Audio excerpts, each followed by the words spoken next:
संग्राम केन group या साखर कारखान्याच्या उद्घाटन प्रसंगी त्या ठिकाणी उपस्थित असलेले सुखदेव तात्या, पोपटांना, पलुशे, दिगंबर दादा राजीनामा काही स्वीकारलेला नाही तुमचा, क्रांतीचे व्हाईस चेअरमन दिगंबर दादा, सुरेंद्र भैया माजी जिल्हा परिषद सदस्य, संजय पाटील तुर्चीकर माजी जिल्हा परिषद सदस्य, पाहुणे आबा अवताडे, या ठिकाणी उपस्थित असलेले प्रदीप भाऊ आणि ज्यांनी आपल्या भावना व्यक्त केल्या ते निलेश भैया येसुगडे, पवार साहेब, गावातली परिसरातली पंचक्रोशीतून आलेली सगळी वडीलधारी मंडळी, तरुण मित्र, बंधू भगिनी आणि पत्रकार मित्रांनो, एक अतिशय आव्हानात्मक काम बापूसाहेबांनी निश्चय केला होता, पण ते अपुरं राहिलं. ते पूर्ण करण्याचं काम तुम्ही सगळ्या मंडळींनी केलं. अतिशय धाडसाचं काम आहे. या साखर कारखान्याच्या माध्यमातून उसाला तर चांगला भाव त्यांनी आता डिक्लेअर केला, पण परिसरामध्ये एक आपलं म्हणून युनिट असणं गरजेचं आहे. ते निलेश भाईंनी या ठिकाणी उभा केलं, बापूंचं स्वप्न पूर्ण केलं.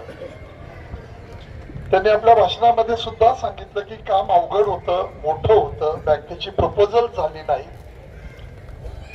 आता खाते एनपीएत असल्यानंतर प्रकरण होत नाही इथपर्यंत आम्हाला अनुभव होता, कारण आम्ही अडकलो होतो त्या. पण दुसरे उद्योग असल्यामुळं त्यांची बॅलन्स शीट चांगली होती, नेटवर्क चांगली होती, खाती एनपीएत नव्हती, तरी सुद्धा या ठिकाणी फायनान्स न करण्याचं बँकेच्याकडून झालं आणि तो मग प्रोजेक्ट पुढे ढकलत आज त्याचं उद्घाटन होतंय. अलीकडच्या काळामध्ये आपण बघतो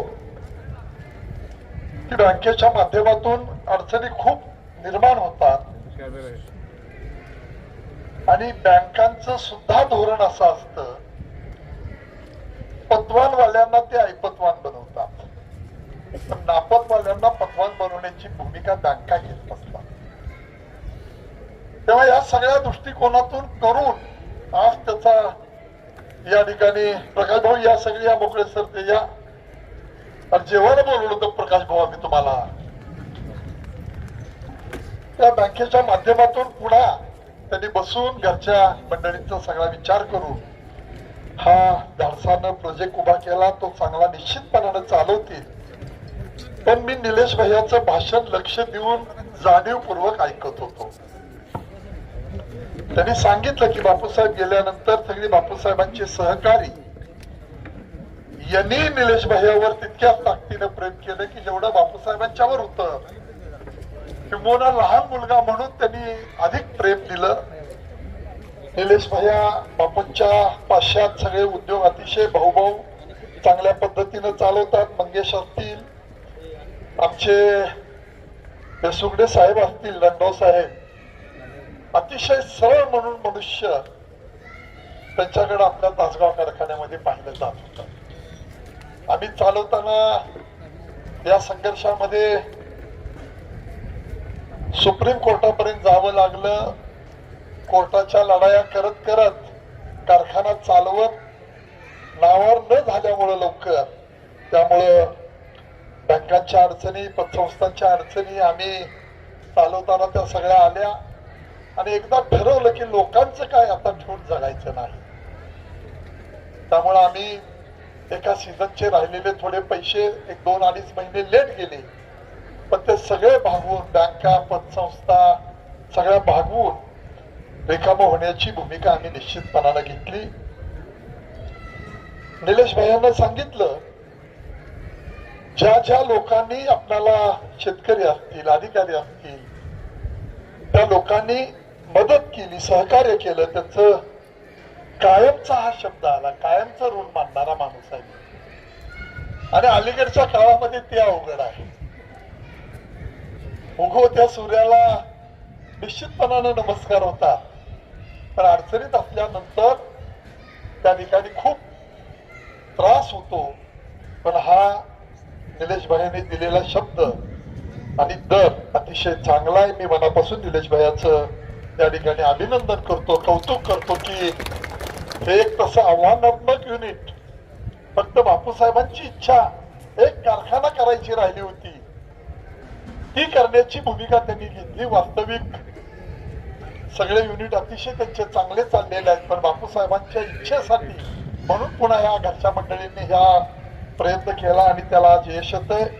मनापासून मी सगळ्यांचं या ठिकाणी अभिनंदन करेन. तुम्ही सगळी मंडळी आलात, नवीन वर्ष सुरू झालंय, नवीन वर्षाच्याही तुम्हाला खूप खूप शुभेच्छा देतो. आता तासगावची नगरपालिकेची निवडणूक होती आणि आम्ही थोडं ठरवलं होतं की एकदा आपलं काय राखलंय का लोकांनी बघूया,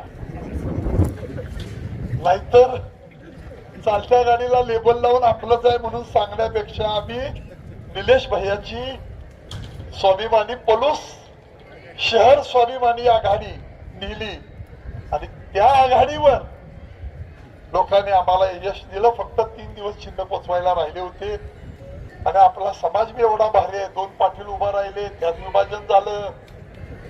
पुन्हा आमच्या भाजपच्या ज्या पक्षात आम्ही पूर्वी काम करत होतो त्यांचं पॅनेल होतं. अशा सगळ्या आव्हानात्मक ह्याच्यामध्ये या आघाडीला यश दिलं लोकांनी आणि आपलं काय आहे का हे बघण्यासाठी केलेला प्रयोग यशस्वी झाला. नाहीतर मग लोकांना जर स्वीकारायचं नसेल तर निदान प्रपंचात मोठा करूया. आता म्हातारपणी, आता कालच माझं 61व सुरू झालंय. असं माणसं दादा पाटील कुठं आहेत माणसं म्हणतात, जयकर भाऊ विजू भाऊ साठी आणि बुद्धी नाटी म्हणतात, पण मला काय अजून तशी नाटी बुद्धी व्हायचं काय काम आलेलं नाही. परमेश्वर कृपेनं काही डायबिटीस नाही, ब्लड प्रेशर नाही, कुठला हार्टचा त्रास नाही. अतिशय उत्कृष्ट भगवंतानं ठेवलेला आहे तुमच्या सगळ्यांच्या आशीर्वादानं. तेव्हा पुन्हा नव्या जोमानं आम्ही अजितदादांचा फोन झाला आणि सांगली मिरज कुपवाड महापालिकेमध्ये राष्ट्रवादीच्या माध्यमातून पॅनेल उभा केलंय. अंडरस्टँडिंगचा हा शब्द बातम्या तशा आल्या, समजोता नवा पॅटर्न सुरू करण्याची मुंबईसर भूमिका घेतली प्रकाश भाऊ. तेव्हा या सगळ्या गोष्टीमध्ये निश्चितपणानं सांगलीकर, मिरजकर आणि कुपवाडकर आपल्याला यश देतील. घड्याळ्या चिन्हावर आम्ही जवळजवळ 33 उमेदवार उभे केले, त्यामध्ये चांगलं यश मिळेल. सगळ्यात मोठा पक्ष म्हणून राष्ट्रवादीचे नगरसेवक सगळ्यात जास्त येतील असा विश्वास आम्हाला तिकडे जरा जायचं असल्यामुळे मी तुम्हाला मध्येच जरा सगळ्यांशी बोलून जाण्याचा परवानगी मागतो. फक्त एकच सांगतो, नव्या वर्षाच्या तुम्हा सगळ्यांना शुभेच्छा आहेत. पलूस मध्ये राष्ट्रवादीच्या माध्यमातून निलेश भाई आणि त्यांना त्यांचे सगळे सहकारी एक चांगलं पॅनल उभा केलं. निलेश शाही उभारल्या होत्या, पण आपल्याला चांगलं करता आलं नाही तर निदान वाईट करू नये असं माणसं म्हणतात. आज हा चांगला कार्यक्रम आहे, तेव्हा अशुभ करणारी माणसं, वाईट करणारी माणसं त्यांचा काही नामोल्लेख या ठिकाणी करावा अशी माझी भूमिका असणार नाही. पण नीतीनं वागणाऱ्या माणसांचं जे पेरलं ते उगवतं. चांगलं काम केलं निलेश भाईंनी. आई उभारल्या होत्या निलेश भाईंच्या मोफरोंच्या मंडळी, पण आपल्यातच घरका निधी तयार झाल्यामुळे आपल्याला या अडचणी आल्या. काय हरकत नाही निलेश भैया, वेळ आणि लोकांची इच्छा, आशीर्वाद हे निश्चितपणानं तुम्हाला पुढे नेतील. आम्ही सगळे तुमच्या बरोबर आहोत हा विश्वास देतो आणि या ठिकाणी थांबतो. जय हिंद, जय महाराष्ट्र.